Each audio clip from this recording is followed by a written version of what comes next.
Field. Hammer. What's going on, guys? What up? You got? So, all right, Bart, you know I cover the Raiders at some point, and yes, I'm putting you on the spot now. They're I would Jacobs. love to have you as a guest on. I want to have you on as a guest on the show and talk more about this down the road. But Saquon and Jacobs going through the same contract situation. I've been talking about this for the last few months. I think relatively a decent deal for either one of these guys, and there's no reason they shouldn't take it, is going to be like a 3-year $40 or a 4-year $52 million contract. That's going to give them an average of $13 million a year.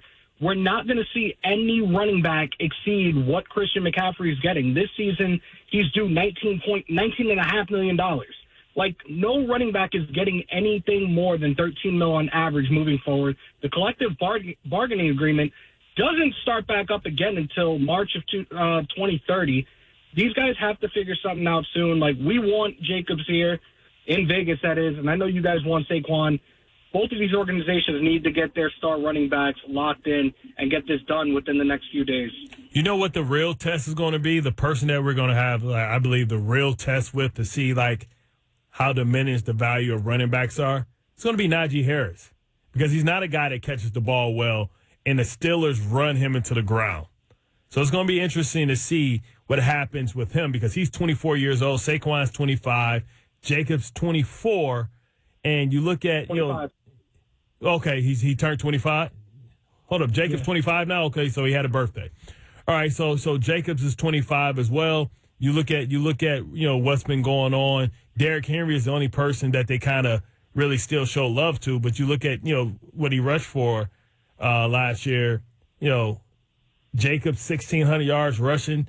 Those are elite numbers. But those are elite number of carries as well.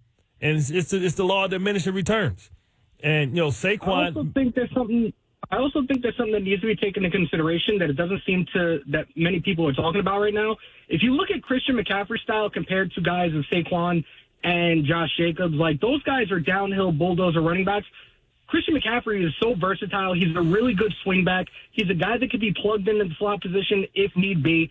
Like, that's another thing where I see why McCaffrey's value is where it is compared to the guys, the likes of Saquon and Josh Jacobs. That's what happens when your dad's a Super Bowl winning receiver. He brings those skills.